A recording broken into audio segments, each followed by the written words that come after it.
It's around 6 PM and I'm sitting on my bed and it's completely pitch black in my room. I've basically completed every single task that I've got to do for the entire day, and the only thing I can really do that is semi-productive because my brain's not really working now is just read a book for the next hour or so. And as soon as I get up from my bed and go and pick up my book that I'm reading right now, it's called Stillness is the Key by Ryan Holiday, I get a notification on my phone, and just like any teenager, as soon as they hear that vibration or ringtone on their phone, they instantly just like get a neuron activation and they go and pick up their phone. And it turns out one of my old friends wanted to play a game with me, and because I haven't really played or even been in contact with this person in ages, I decided to not read the book and instead go and play GTA with my friend. And I basically just said to myself, let's just play for 1 hour. It's not going to harm us in any way. 1 hour of our time in the entire week. We've had a really productive day, so let's just play with them. And soon enough, 6 PM turns into 7 PM, 7 PM turns into 9 PM, and by the time I check the time again, it's 11 PM. I've just spent 5 hours playing video games. It's way past my bedtime. I just had the thought of, I've already spent 5 hours playing video games, why don't I just play a few more? You know, another 7 hours won't really hurt, will it? And I decided to play until early in the morning. And when I woke up, I didn't even know what happened yesterday. I didn't even know what time it was that I went to sleep. And the main thing I want to talk about in this video is that why are we able to have this David Goggins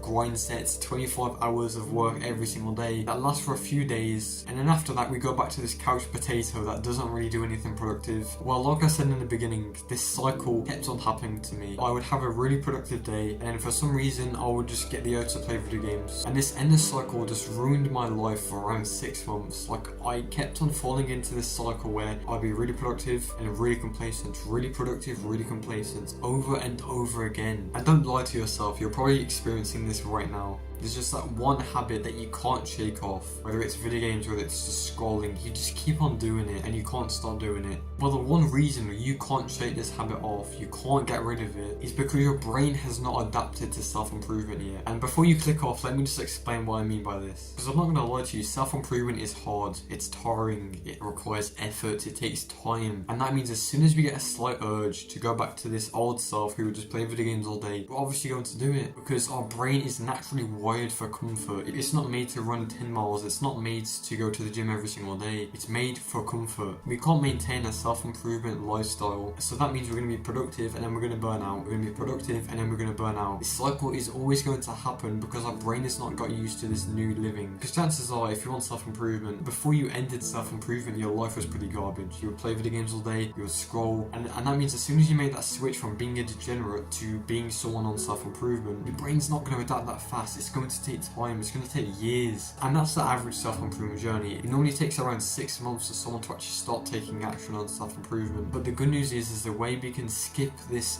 phase where we don't make any progress, we don't take action. And this is basically by reducing every single bit of resistance in our lives. So basically, we want to make everything as easy as possible. Whether it's going to the gym, whether it's working on the business, whether it's meditating, we want to make it easy as possible for our brain to just do. And the way we do that is by systemizing every single thing in our life. Like, for every single hour, you need to be knowing what you're supposed to be doing. And I'm not saying you need to be working 12 hours a day, but you should have a good idea of what you should be doing every single day that you're awake. Because when we just blindly follow our curiosity, and maybe we do like 1 hour of deep work a day, you read for a bit, and then we just go back to this degenerate person, because our brain has not developed a routine yet, and that's what we want to do. We want to make it so easy for our brain to act and do the right thing that it's basically just impossible for us to go back to this old degenerate self. So I've got 2 actionable steps in this video. They won't really take that long, so please stop whining and just do them, please, because this will really just save so much time for you. So the first one I want you to do is open Google, go to Google Calendar, and make a weekly routine of what your dream life looks like. So if you could basically just have the best day, the most productive day, what would you spend your time doing? Maybe you wake up at 6 AM and you just read 10 pages of a book, or maybe you choose to meditate in the morning,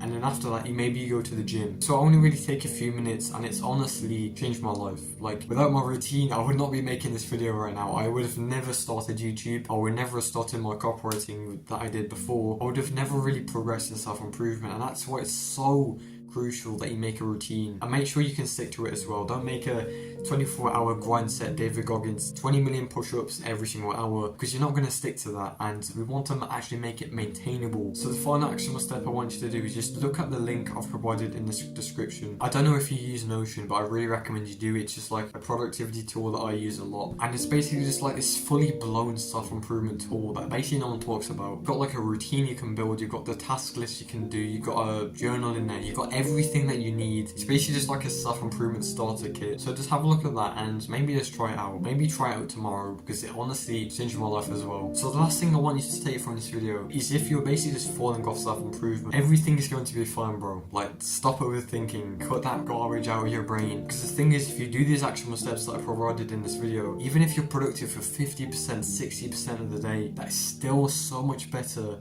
And I guarantee your younger self will be so proud of you, what you've done, what you've achieved. So goodbye, have a nice day. Every single video I make, I'm going to do a different attack on you, and you are going to feel the pain of my attacks, okay? So get ready to be just like blown away from my attacks, okay? Oh, I don't think you're ready, bro. I don't think you're ready, man. Yeah.